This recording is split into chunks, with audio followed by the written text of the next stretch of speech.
No senator wishes to change their vote. If not, the yeas are 50, the nays are 49. The bill as amended is passed.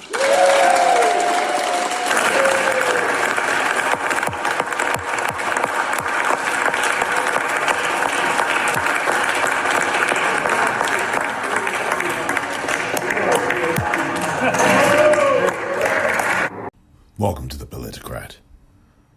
I'm Omar Moore. It is Saturday, March the 6th, 2021.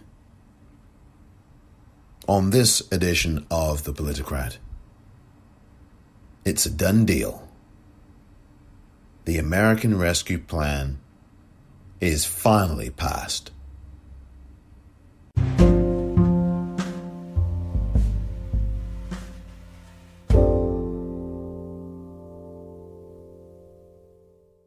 Welcome back. After weeks and weeks of back and forth, and after hours and hours of amendments, and after almost 11 hours of clerks reading every word of the entire 628-page COVID relief bill. After all of that, votes going on throughout the night on hundreds of amendments put forth by Republicans. After all of that, after all of the 8 Democrats plus 50 Republicans voting out the minimum wage provision for $15 an hour that Bernie Sanders put into that bill. After all of that, Joe Manchin deciding that, no, this ain't good enough for the donors. We've got to give them something.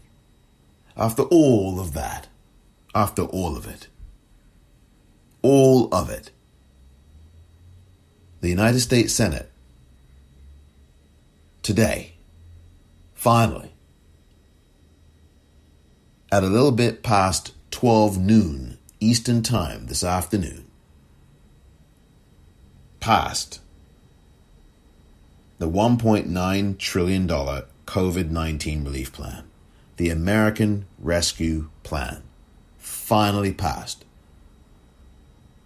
You heard Senator Patrick Leahy there, the president pro tempore of the Senate. And my goodness me, it is about time. The final vote was 50 yes and 49 no. And it went entirely down party lines. Now, I am not sure why there was not a 50th vote in the Republican side of things. It hardly matters at this point because I don't think that many people in the United States who are ordinary people in the United States give two rats you-know-whats about it. All that they are caring about right now is that the United States Senate finally got this done. And really, you have to thank yourselves. All of you who voted in November now see the value of voting. Because for all the times I come on here on this podcast and say what I say about the system and about this and about that, which are all things that are not invalid that I'm talking about, it shows that when we vote, we do get to see a victory here and there. In fact, we get to see victories more often than not.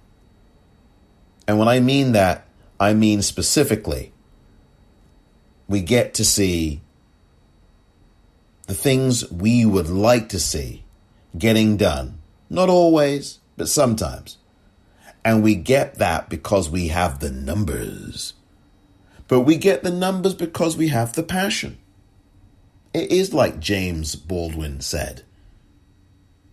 You don't need numbers. You need passion. And that's really true. You don't get the numbers without the passion in the first place. If we weren't passionate enough, if we weren't enthusiastic enough, last November, last October, last September, to have voted in the United States, if we weren't enthusiastic enough just 2 months ago in Georgia, exactly 2 months plus 1 day ago, the final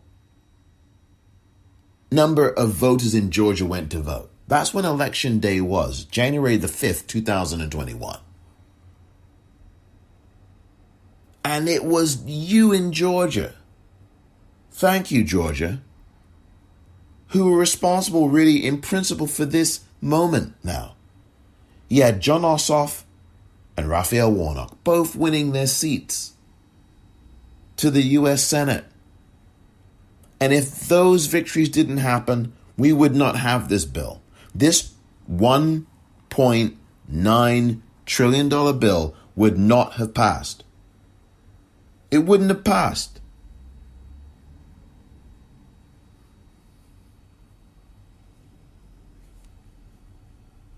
The question is on the motion. All in favor, say aye. All in favor, say aye. Aye.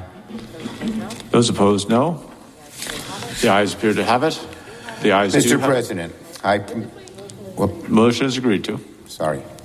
I move to proceed to executive session to consider calendar number 27.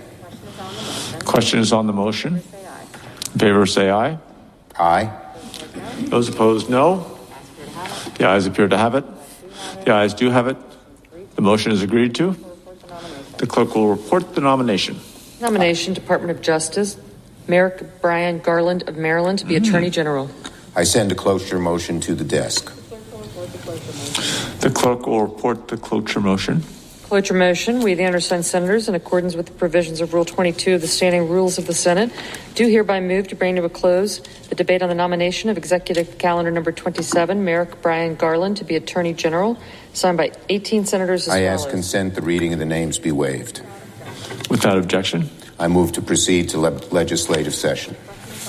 The question is on the motion. All in favor, say aye. Aye. Those opposed, no. The ayes appear to have it. The ayes have it. The motion is agreed to. Mr. President, I ask consent that the mandatory quorum calls with respect to these motions be waived. Without objection.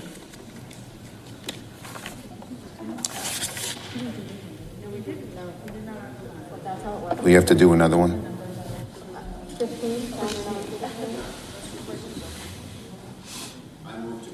To executive session to consider calendar number 15. The question's on the motion. All in favor, say aye. Aye. All opposed, no. The ayes appear to have it. The ayes do have it. The motion is passed. The motion is agreed to. The clerk will report the nomination. Nomination, Environmental Protection Agency, Michael Stanley Reagan of North Carolina to be. I must say that it is fun to see a little fun, in quotes, to see the fact that sometimes the senators do stumble over little things. I'm not laughing at them. It's not Schadenfreude hour. It's not Schadenfreude hour. It truly isn't here. But what I'm saying is that we're all human beings. You know, the clerks are doing such great jobs.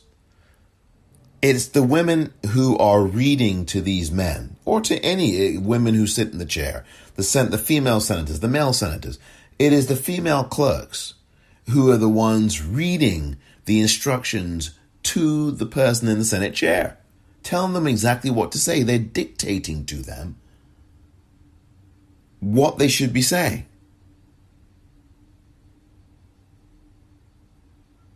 The United States Senate over the last couple of days, the last 3 or 4 days, it has been quite an adventure. And I actually had recorded an episode, which will never be heard, at least most of it, because I'm going to incorporate, there's a couple of things that I will leave in.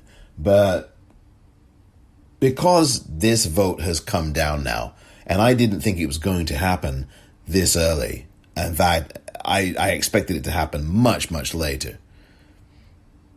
This is now the episode that is going to be. And I can tell you that watching the scenes on the Senate floor exactly 2 months to the very day that there was a terrorist attack on that very building, these terrorists, these white male terrorists on the floor, the very floor of the United States Senate, you had a monkey man swinging from branches. It's like he was swinging from a tree. He was swinging, dangling from the sections of the Senate wall. I mean, he was dangling from the Senate wall 2 months ago today on that very floor.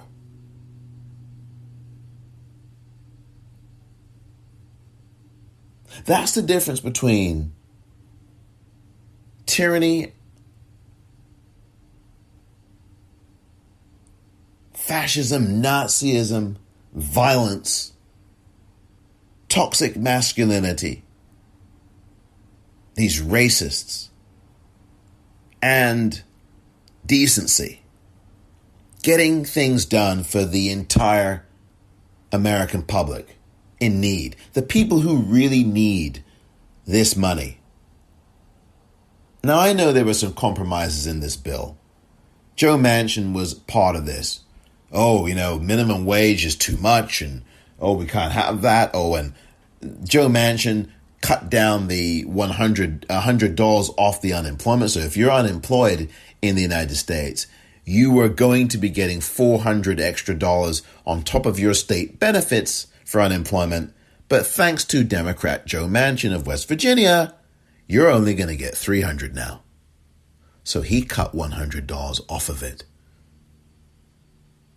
and joined the Republicans. Don't you just love Joe Manchin? Those of you who aren't fortunate enough to be working at the moment in the United States. Don't you just love the man? Don't you just love him? He always does this, doesn't he? Cuts your unemployment benefits down $100. And while $100 may not be a lot to most people or to many people or to some people, for a family that's struggling, that $100 is everything.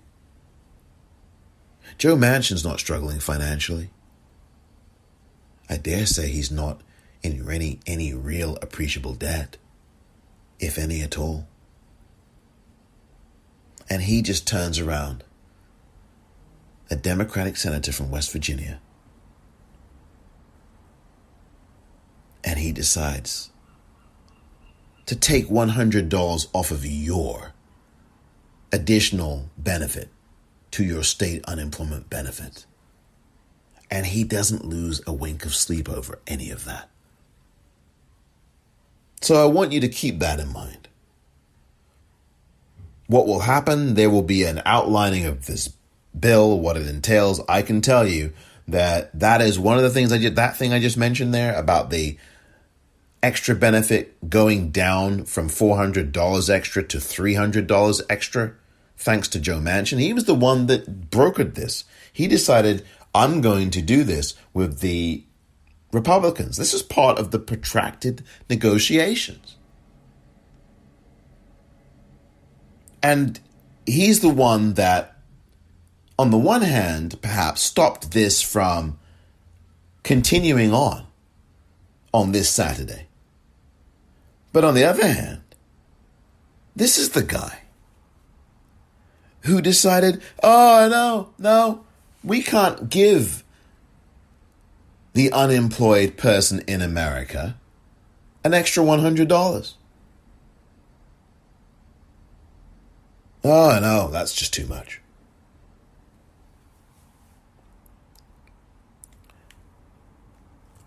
The bill will feature the $300 additional benefits on top of your state unemployment benefits.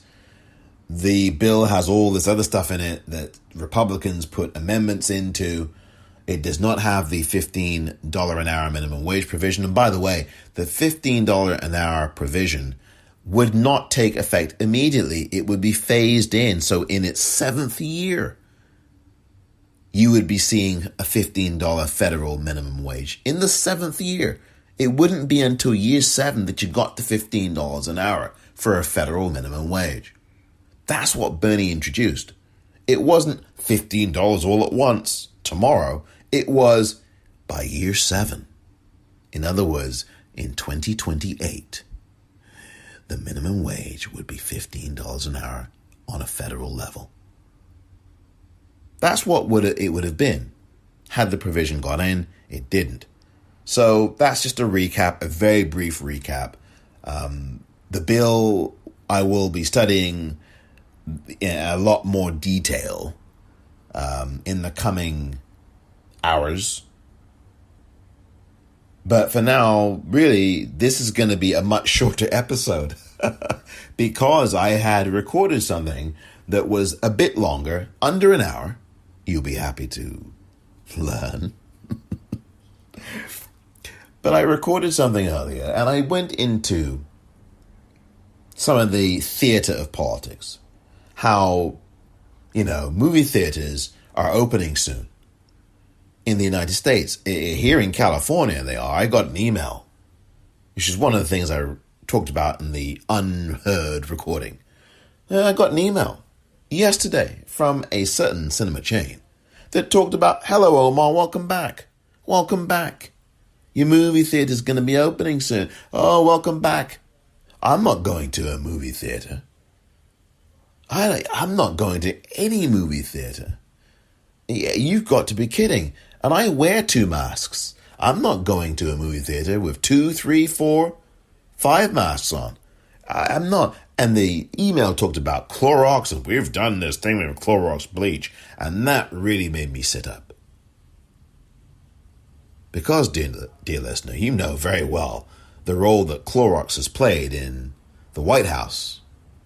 Not in this White House, in the previous one. When the orange fool got up there and told you that, maybe we should inject a little something in, wherever. This idiot told you to inject bleach into you. That is not something that Clorox approved of. They had to put out a statement. This is April of 2020, almost a year ago. They had to put out a statement in no uncertain terms that bleach is not to be consumed or injected or anything. So that was a bad move by that theater chain. And I talked about that. I talked about Kirsten Sinema and an aptly titled last name like that. Makes you think that you were watching a movie these last few days. I mean, we really were, weren't we? It's a movie we didn't pay for, but it is a movie that we could have paid the price for. In fact, in some ways, we did pay the price for it. Because you lost your $100 of unemployment insurance extra. You remember, it was actually, I think, the original bill last year, the first one, I think it was an extra $600. Then it got bargained down to $400. And I think it was some of the Democrats, it was the so-called bipartisan model of Democrats who, I believe in December or November of last year, would have probably been December of last year, agreed to a $400. So your extra benefits got cut from $600 to $400 to $300. So your benefit extras got halved in the intervening year. So if you're out of work right now in the United States, you're going to get your state benefits, unemployment, whatever that is. And in a lot of states, that's quite low from what I've learned. Some states are higher than others. And in many states, it's quite low to begin with. So last year around this time, you would have got, in addition to what you get from your state, if you were unemployed, you'd get an extra $600 on top of it. Then that was cut down to $400 in the fall late last year with the package that came then. And now it's going to be cut again to $300. Now, this is with a put it this way, this is with 500,000 plus people dead in this country. No worries about tax cuts. I mean, this was a very expensive movie for the American public to watch these last few days. And we watched it in the comfort or not comfort of our own home. We watched it on our TVs. I mean, this is what happened, folks. And we watched a performance, didn't we? I mean, we watched Kirsten Sinema curtsying and turning around and twirling away, and she's thumbs down and she's gleeful about voting down a $15 an hour minimum wage provision that doesn't get to even come to the fore until 2028. And that's just fine and dandy, isn't it? You can wear your little, well, that's going to be sexist, so.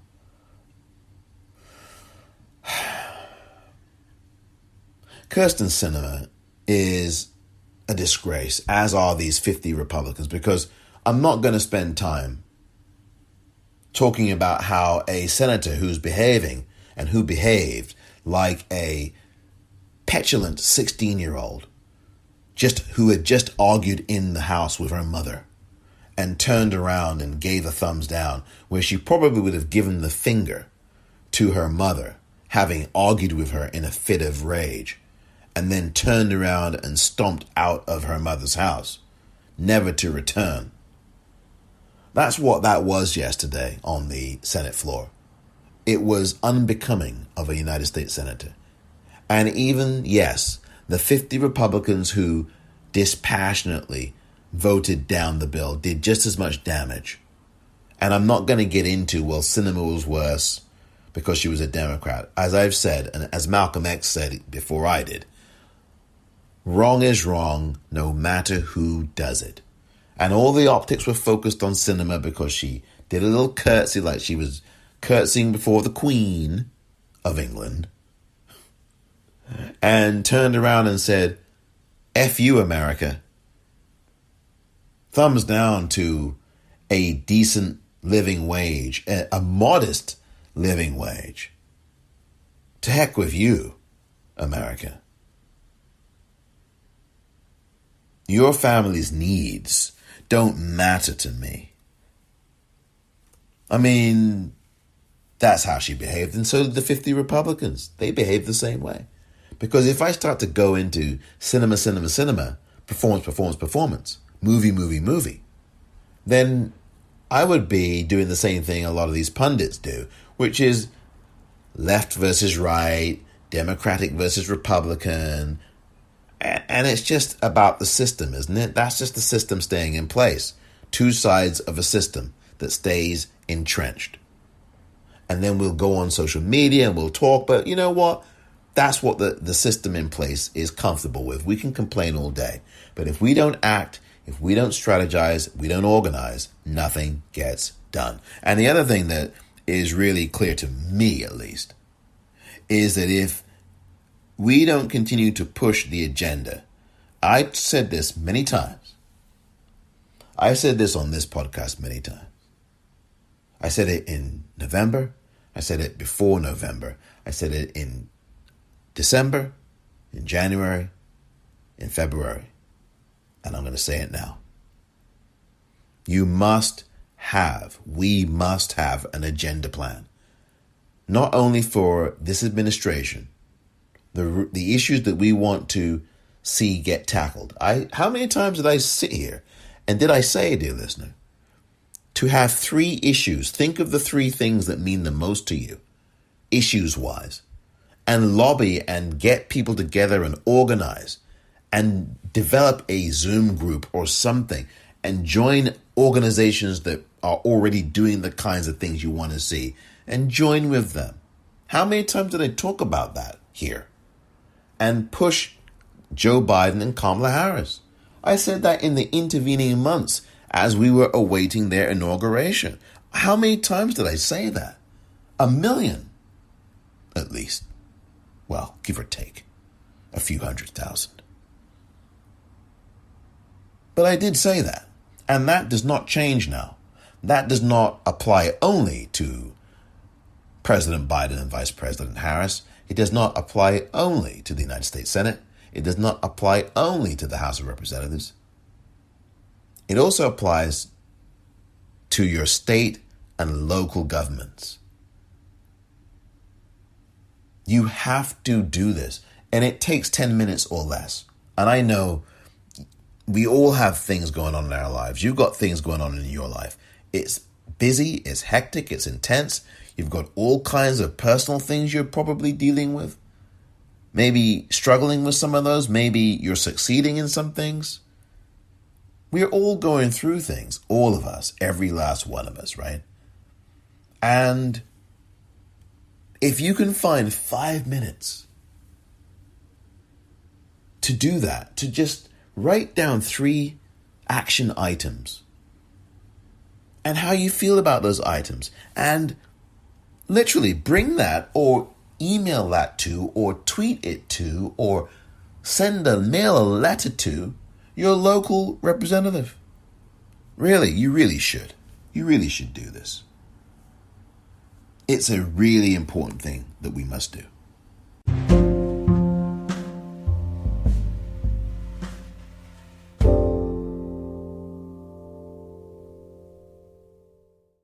It turns out the reason why the Republicans in the Senate had 49 votes instead of 50 is because the Republican Senator Dan Sullivan had to fly back to Alaska urgently for a funeral, family emergency. Someone in his family apparently passed, or there was something of that nature, and he was required to come back immediately. So my condolences to the Sullivan family on their loss, deepest condolences to them. But that is the reason why the Republicans had 49 votes today as opposed to 50. And what would have happened had that tragedy not happened, you would have had Vice President Harris to break the ties in these situations.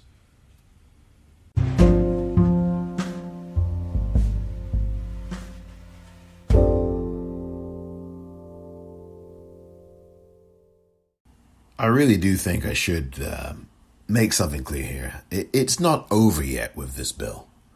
The House will still have to vote on what the Senate has amended. So I've got to make that very clear. This was a very important victory today for the United States of America, the people of the country. Now, I think in terms of the unemployment benefits for those who are out of work, they will not be happy with the fact that a Democrat decided that they wanted to cut $100 off the extra benefits. That is going to infuriate millions of people in this country. Bottom line is that now what will happen is the bill will go back to the House.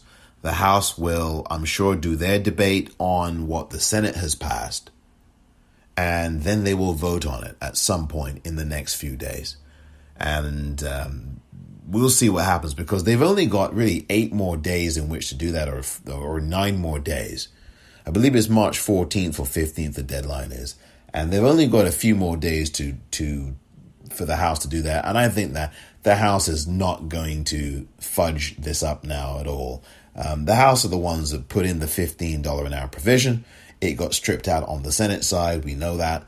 The Senate has now, as you know, as you've been listening to this episode, today voted 50 to 49. 50 Democrats, all 50 of them, including Joe Manchin, who I spent some time criticizing. He voted for the bill.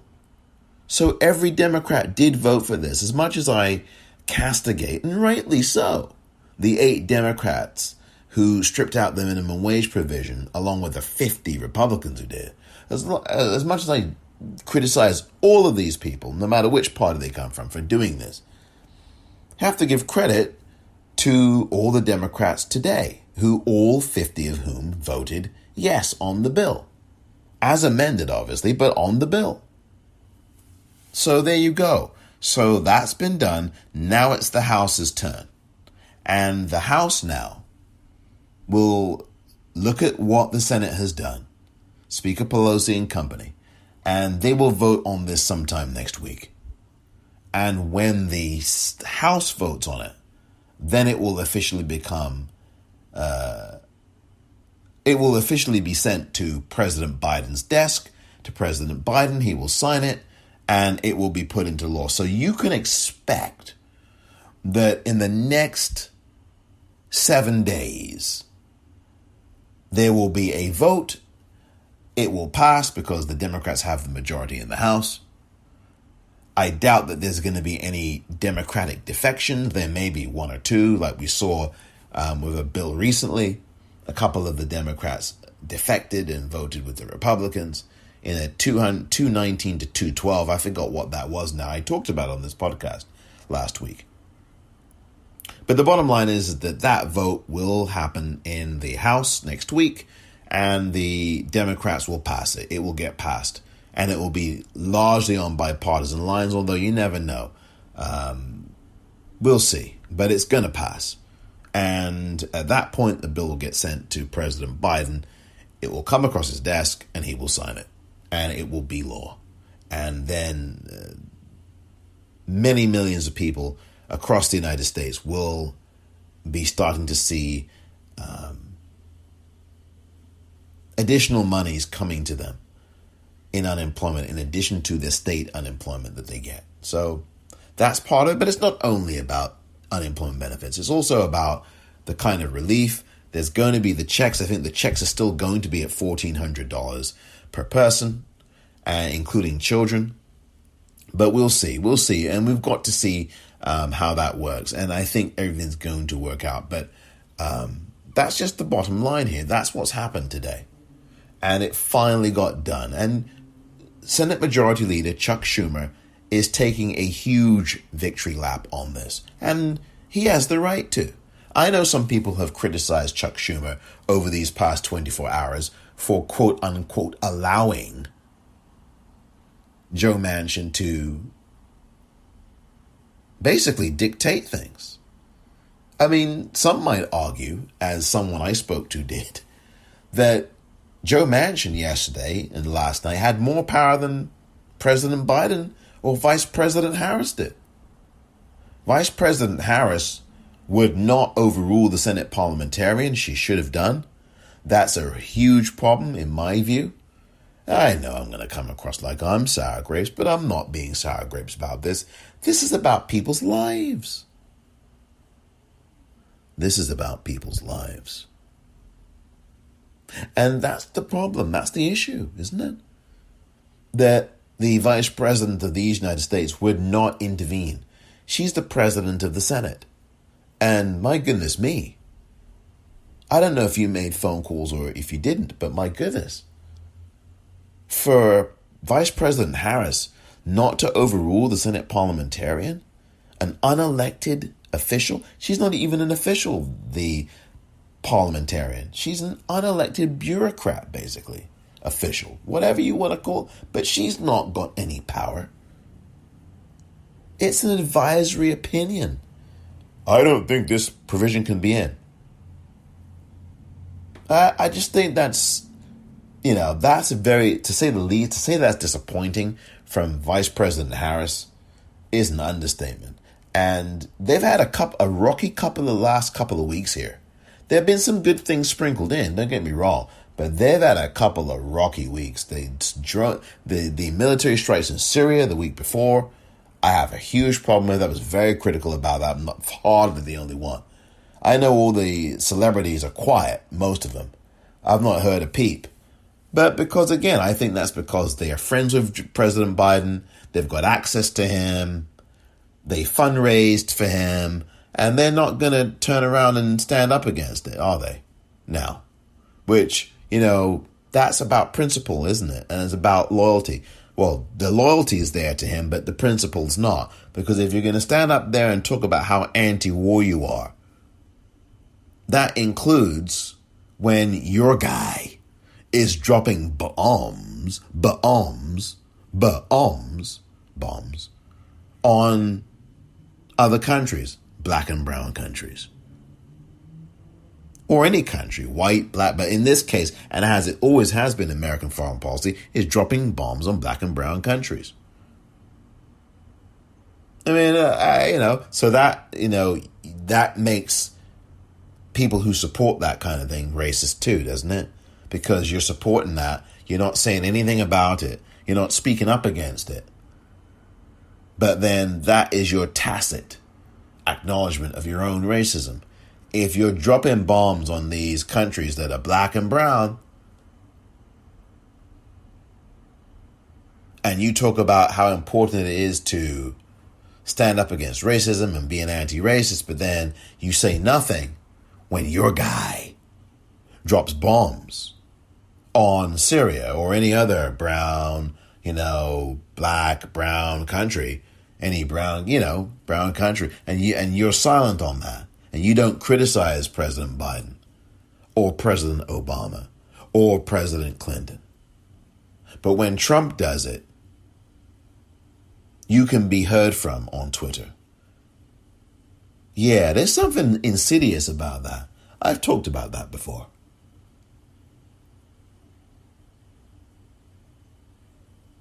Senator Chuck Schumer today takes a big victory lap. And he has every right to, I saw him there pumping his fists in the air, his fists aloft, and it's all, Bernie Sanders and him were fist bumping each other and patting each other back and forth. I saw it before the final vote that you heard earlier from Senator Patrick Leahy, that you heard at the top of this episode. Before that was even announced, I saw them both there. They were fist bumping and patting each other. And they had some of the other Democratic senators doing the same. This was a big moment for the Democrats today. And certainly we're going to start to hear about the specifics of what the Senate voted for. I've told you a couple of them. I just told you one a few minutes ago about the unemployment being cut. Thank you, Joe Manchin. Thank you on behalf of a grateful nation. Aren't you just special? Don't you just love it? You cut $100 off of people's extra unemployment benefit that had already been cut to $400 from $600. Isn't that just marvelous? Oh, yeah. I think I'm going to go and move to West Virginia so I can vote for Joe Manchin again. No, actually, I'm actually going to move to West Virginia so I can vote him out of office. N'est-ce pas? Wouldn't you? No, I'm not moving to West Virginia. I'm only kidding. I prefer California. Thank you very much. Oh, am I so snooty when I say that? Isn't there an arrogance about that? The bottom line is today was a good day, as Ice Cube would say, for the Senate Democrats. Because we can say what we want about Joe Manchin, and there is plenty to be said. We can say what we want about Kyrsten Sinema, and there is plenty to be said. And about those other 6 hateful 8 Democrats. And we can say what we want about the 50 hateful Republicans. Bottom line is, it was 50 Democrats, all 50 of them, including the 2 independents. One of whom was the hateful 8 from yesterday, but now is one of the grateful 50, or the great 50, today, who voted for this bill overall. And all 49 of the Republicans who voted against. So all of these amendments and all this stuff and all of this lying from Lindsey Graham, we want to work with you. They don't want to work with us. Give me a break. It was all tried in the press. It was all theater. It was all a movie for them. It was all a movie for a lot of people. But the bottom line is, is that on this day, after all that went on, the Senate Democrats, Chuck Schumer in particular, taking a rightful victory lap. I mean, he's entitled to do that. I think Schumer's done a pretty good job. I know people are going to criticize about Manchin and apparently the perception that Schumer just let Manchin run riot. I don't know if that's really true. Maybe he did, maybe he didn't. But the point is that there's a COVID relief bill that the House is now going to look at, and they're most likely going to vote that in next week sometime. They will. This will be done. And then people all over this country will begin to get what they should have got weeks and weeks ago, beside the package that they got before Biden got in.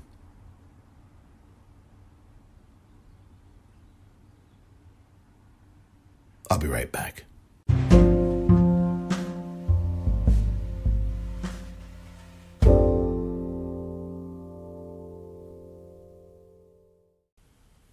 Here now is the press conference. I want to play this to you. This is the press conference that Senator Chuck Schumer had shortly after the American Rescue Plan, aka the COVID-19 relief bill, was passed on the floor of the United States Senate on this day, Saturday, March the 6th, 2021. Here is the press conference in full. You're going to hear Senator Schumer's statement, and then you're going to hear about maybe 3 or 4 questions. It's about 10 minutes or less. Now, nobody said passing one of the largest, perhaps the most significant bill to help the poor and working people in decades was going to be easy, particularly with 50 votes. But it is done. And I said from the beginning, we were going to power through. We're not going to let anything stop us until we got the job done. And by God, we did. And here we are. So I want to say one thing. I am so proud of my caucus. I love each one of them. They are just so great. And what unites our caucus? Everyone knows, especially with 50 votes, we all have to pull together. Everyone knows. You know, I have a leadership team that meets on Monday nights, and it has Elizabeth Warren and Bernie Sanders and Joe Manchin and Mark Warner and people in between. And that's because we have to talk to each other and realize we need each other and be united as a team. And that is the secret to the success here. The caucus unifying, every person realizing that we needed every other person to have this victory. Sure, it would be nice if the Republicans would join us, but they didn't.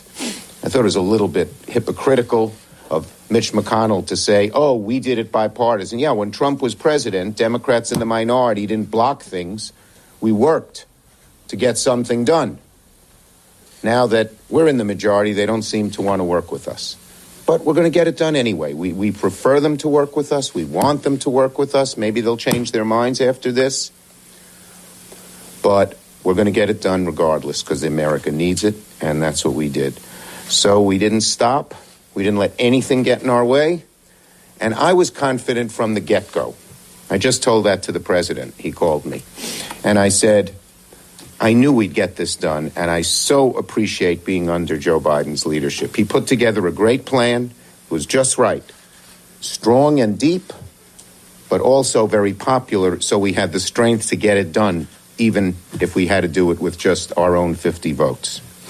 So I think this is a very fine day. And one of the things that I feel proudest of is we told the American people in the election campaign and even in the Georgia campaign that Democrats would actually get government to help them, whether it's with checks or vaccines or opening the schools. And now we're showing we're keeping our promise. And I think that's going to change America to a decent extent.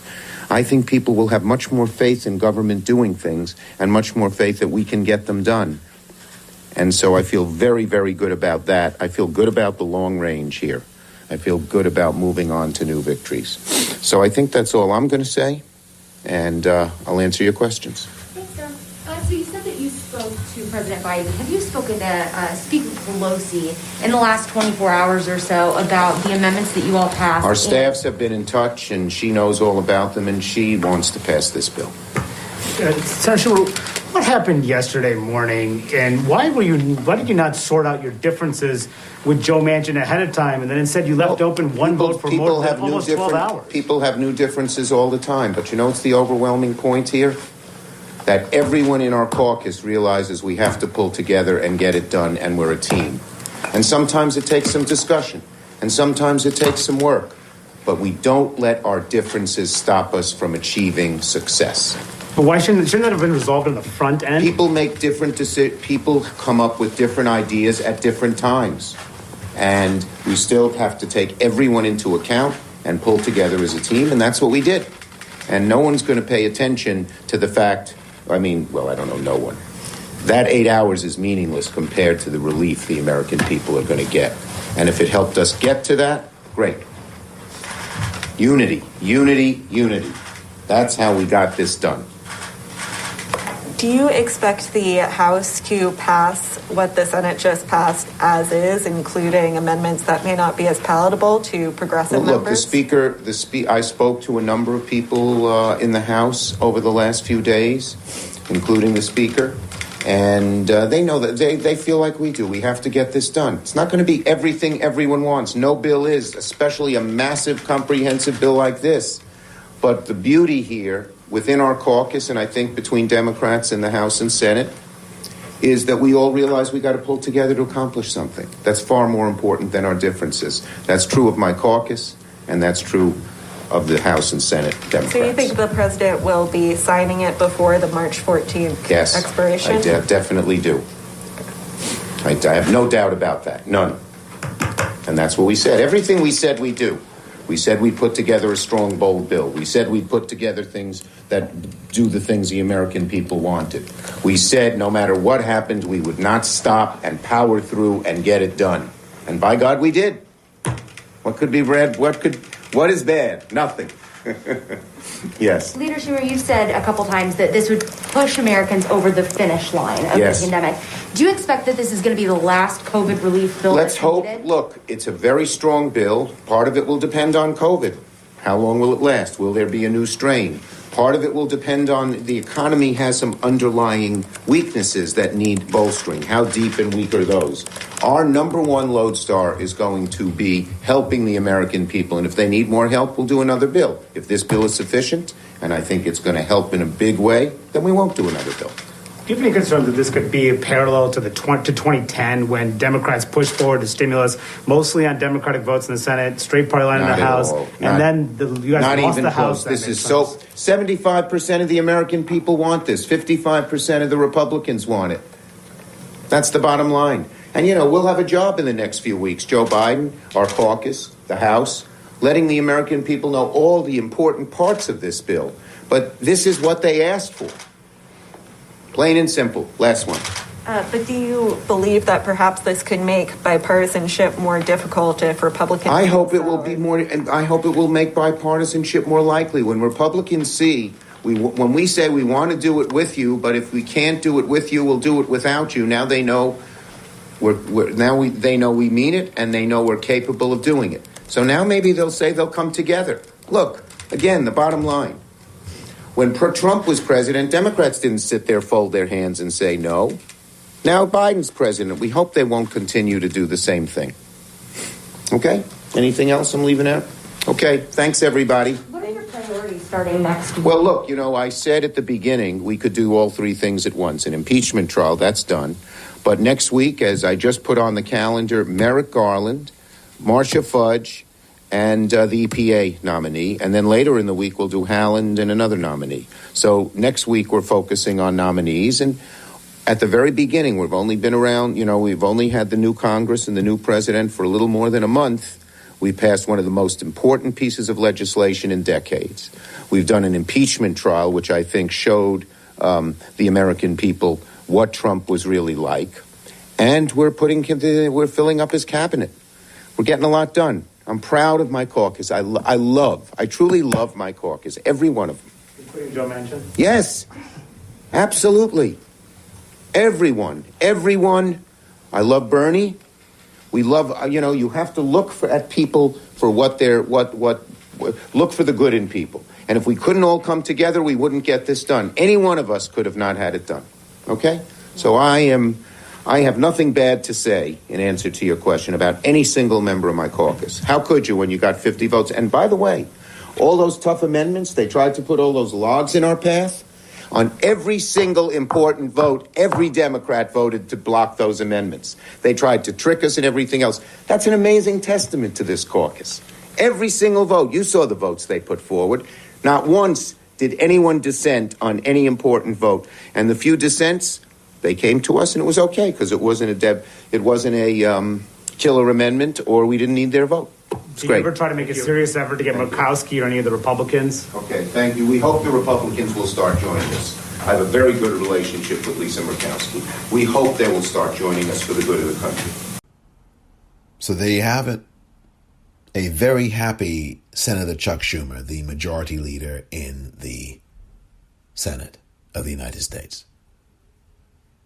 And all because of those in Georgia, who I give a lot of credit to once again. They had to vote again for the second time in just around 2 months, just over 2 months. And we've had this terrorist attack on our country. And on that very same floor where you had these evil people, these disgusting human beings, parading around and stealing things and committing violent acts and killing police officers and all kinds of things. On that very floor where you had these people marauding, these terrorists marauding around with zip ties, and walkie-talkies on the floor of the Senate exactly 2 months ago today, on Wednesday, January the 6th, 2021. It's now Saturday, March the 6th, 2021. Exactly 2 months later, the Senate votes. The Democratic senators vote, including Kirsten Sinema, including Joe Manchin, for a COVID-19 relief bill that will help people. It will help them. Of course, we all want it to go further and farther, and it must. And I think when the House looks at this, they're gonna vote this through. And I think there's something somewhat symbolic about the fact that it was voted through in the Senate exactly 2 months after these terrorists didn't care anything about the American public. They didn't care about police. Blue Lives Matter. They killed police. I don't care how many blue live flags they carry. And then they're killing police officers. Give me a break. These people don't believe in anything. They barely believe in themselves. And it's all about selfishness and this white male violence. And I'm sorry, the media, I'm not sorry actually, the corporate news media has to stop interviewing these people like they're fucking celebrities. These are terrorists. And I don't care whether they set foot in the building. I don't care whether they stole laptops. I don't care whether they smeared excrement. They are terrorists. I don't care whether they committed violence. They're terrorists. And stop giving them, these white men, a platform. Stop interviewing them like they're freaking, they're Johnny down the street. And you're interviewing them. You're enabling these folks. And it's about time you knocked it off. I told you all to stop it. But they're not going to stop because it's all about ratings. So we can interview these violent clowns, these thugs, these killers. Let's interview them. Oh yeah, let's put them out there on TV. Let's normalize it. If it was some black folk, you know they wouldn't be interviewing them and treating them like celebrities. You know it. Come on now. Enough is enough.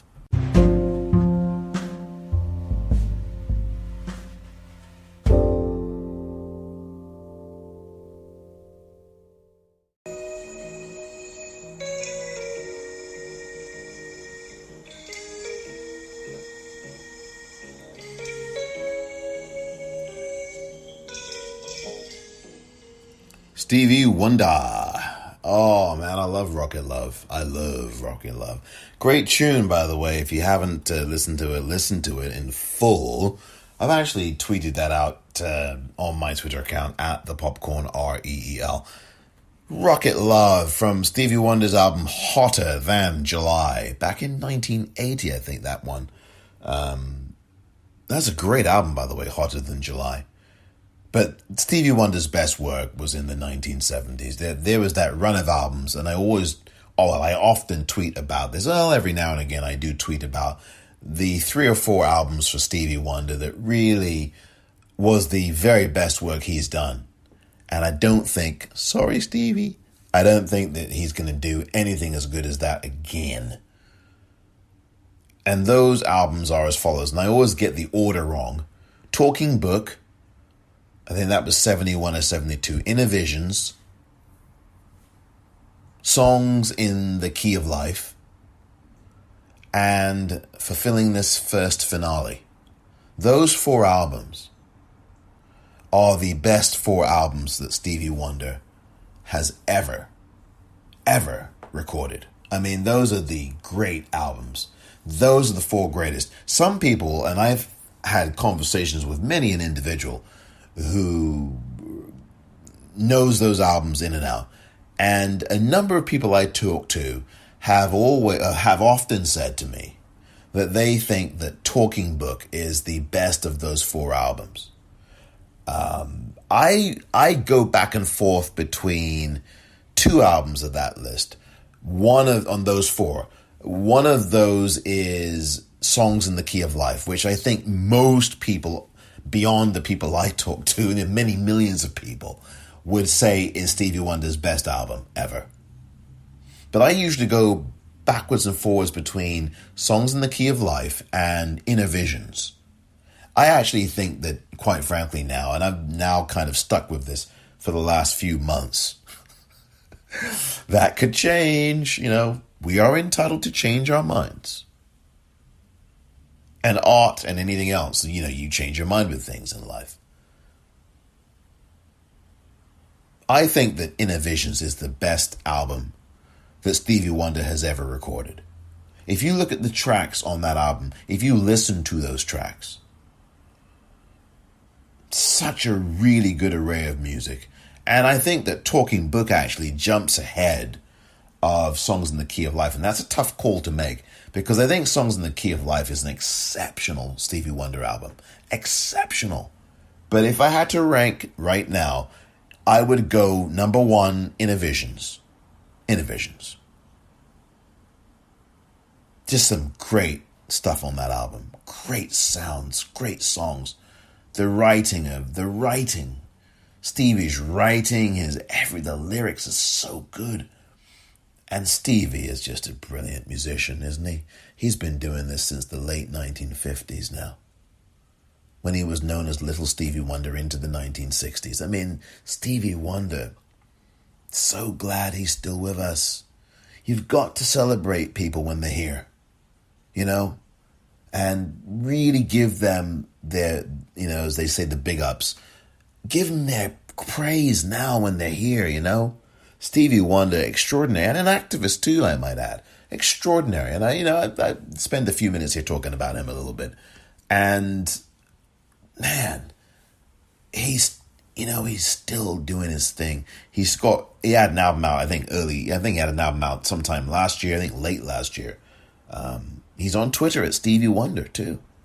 Follow him. It's just anyway. But I go with number 1, Innovisions. Number 2, it's so difficult. I've now changed my mind again. The number 2 album is Songs in the Key of Life. 3, Talking Book, and 4, Fulfilling This First Finale, which also has some extraordinary material on it. All 4 of those albums are extraordinary. You're never gonna. Stevie Wonder will. I would love him to do something as great as Innovisions again. But as good as Hotter Than July is as an album, you have to. If you've not listened to Stevie Wonder from the early 1970s, oh dear, you are missing a trick.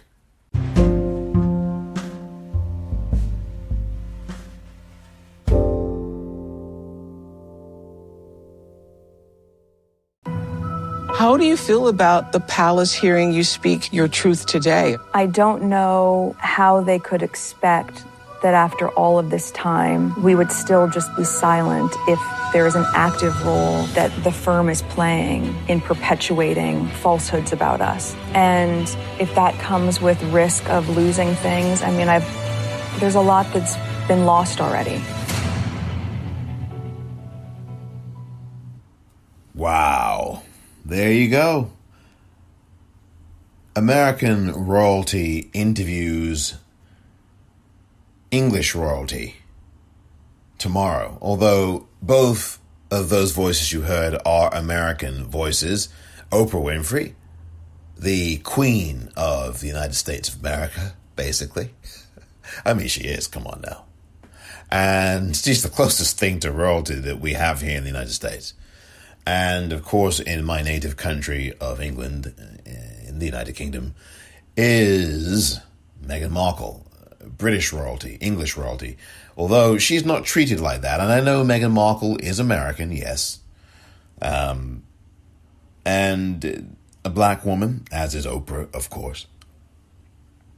Two black women, two royal figures, one of whom is not treated like royalty. I would tell you that white women in America treat Oprah Winfrey like royalty. They really do. And I know that's a blanket generalization. And I shouldn't be doing that.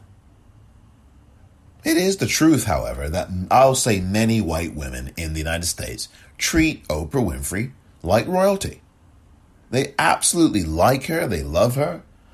I mean, I'm not just talking about when she did the talk show and the audience was 93% white female or 73% white female. I don't remember. I didn't watch every single episode of her talk show way back when. But Oprah's loved by everybody, almost. Well, you know. But Oprah's loved. I mean, she's beloved here. She's well respected here in the United States. She's a megastar. She's iconic. There's so many things about Oprah Winfrey, who, you know, she's helped so many millions of people around the world. I mean, not just everybody talks about, you get a car, you know, the whole, remember when she gave a car to every single member of her, 200 member audience or whatever it was, gave them all a car? You get a car and you get a car, everybody in the audience. I get it, I know. Oprah Winfrey is a multi-millionaire, billionaire. That's not the point. Not every millionaire or billionaire gives 200 or how many ever 100 people a car, each one of them, right? Jeff Bezos, who is infinitely richer than Oprah Winfrey is, does not give his employees cars, right? He doesn't give members of the board of directors, he doesn't give them all cars, does he? He might give them a gold watch or something, but he doesn't give them cars. I mean, I assume he doesn't give them cars. But the point is not to talk about Jeff Bezos, to talk about Oprah Winfrey. Oprah Winfrey here in the United States tomorrow is interviewing, or you'll be seeing the interview of Meghan Markle, the Duchess of Sussex, and Prince Harry, the Duke of Sussex, here in the United States. Now, they both live, meaning Harry and Meghan, they live here in California. In Southern California, though, not up here in Northern California. They live down in I don't know if it's Los Angeles proper. I don't think so. They live, is it Montecito? I don't even remember. But the point is, they live in Southern California, and they are very happy there. And I'll talk about this a bit more in tomorrow's episode because I don't want to get into it too much now, but I will talk about it a bit. And I know we here in the United States, for those of you listening from the UK, who are in the UK listening to this, we do get to see this interview before you. And I promise you, I will not that you will listen to my podcast episode to hear it anyway, but I will not be talking about the interview in any real detail until after Monday night, because Monday night is when people in the United Kingdom will get to see the interview. It will air on Monday night in the UK. I believe it's Monday night in the UK. And those of you in the UK will really get to watch. They'll really get to watch and see and make their assessments. We here in the United States will get to see this tomorrow on CBS television. And it will be on 8 p.m. in all time zones here in the United States. So watch out for that, because I think it's going to be fascinating. You just heard Meghan Markle there about the firm, and that's the official name for the royal family, by the way. And the fact that she did not even call them the royal family or call them any, it just shows you the way that family have treated her and Harry, but particularly her. And I am going to touch a bit on that tomorrow, because I have a number, and I've kind of touched on this before in episodes, but I have a number of things to say about the royal family and about Meghan Markle and about the British press in particular, as well as some of the natives of my native country, my fellow country persons who and anyway, I won't go into it here, who absolutely have a very definite view of Meghan Markle. And I want to get into a bit of that tomorrow. I kind of hinted at this in yesterday's episode, that I would be going in this direction. And I know it's a little gossipy because I can't stand that kind of stuff. But I do want to talk about this because there is politics involved. There's other things as well involved, obviously, as well. I'll be touching on that a bit tomorrow, a bit more, as we get ready for this interview. I'm telling you, I think it's going to be very good. Oprah is a good interviewer, and not in the ways that people, I think, really appreciate. Oprah has a very, very good sense of interview skill, and it's not the kind of thing that people really see, I don't think. It's the way that she listens to a response, and then the way that she comes back with a question that either takes the response that you just heard into a dimension and an area that tends to get that person to open up more, or push that person to give a very either incriminating response or a response that's like, whoa, I didn't expect that. Oprah has a really keen sense of placing a question and letting a moment from the answer play. She's really, really good at that. And I'm telling you she is. And I've seen her interview people a million times. And almost every time she does it, and it's the way she does it. She did this with Lance Armstrong a few years ago, and you come out looking at Lance Armstrong saying, what are you doing? You know, I mean, she does this with there's some interviewers, and for those of you in the UK who know Jeremy Paxman, right? Jeremy Paxman is a hatchet man. He's very good at that. He is really good at wearing the sense of audience disgust at home. So you, the viewer watching Jeremy Paxman, who used to be on the BBC, he's now on ITV. I think he's on Channel 4 actually now. I forget which network he's on. He's bounced around in the UK.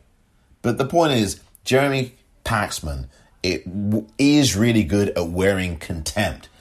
The audience's contempt for some of the nonsense that the guest or interviewee is giving back. And so, but he made that an art form and did it so brilliantly for so long. Now, though, he's a bit of a parody of himself, I think. Anybody who is listening to this who resides in England in particular, or in any other part of the United Kingdom, would readily, likely agree with me that Jeremy Paxman has become a parody of himself. But there are interviewers here in the United States who have too. Larry King was never one of them. The late, great Larry King, who passed away last month, was not one of those. He always had this certain technique. And Oprah Winfrey has a technique that those of you here in the United States who are going to see this interview tomorrow at 8 p.m. in your time zone, throughout the time zones of the United States, you can watch this beginning at 8 p.m. Set your DVR. if you're not going to be watching it when it is aired. But I will be watching and taping this because I will be talking about this a bit in a subsequent episode. But tomorrow, one of the things I will be talking about, and I will advance preview this here, I will talk about, to warm people up, if you will, to get them primed for this interview that Oprah's doing and has done. It's already in the books. It's already in the can, if you will. This interview, I will fill in some of the context for those of you who are not up on some of the stuff that's been going on. I mean, I'm sure everyone who's listened to this saw that wedding nearly 3 years ago now. That wedding being the royal wedding of Meghan Markle and Prince Harry.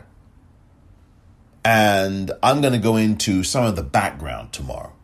Among other things, there'll be a couple of other things beyond the Meghan Markle, Prince Harry, British press, English people kind of thing that I'm going to get to. There's going to be other things. So that's it. Away from the politics, Stevie Wonder and Oprah Winfrey and Meghan Markle and Prince Harry. Who ever thought that I could end an episode of this podcast with those individuals I just mentioned? I will say, you can go now to the Politicrat Daily Podcast online store at the-politicrat.myshopify.com. Look at the brand new series of items, all t-shirts on this occasion, but look at the brand new series of items, all 27 of which I designed. Yours truly. Please take a look now. The Love series, that's the Love in Retro series to be precise. The Hand of Souls series. The Audio Experience series. And the Kings and Queens series. How appropriate.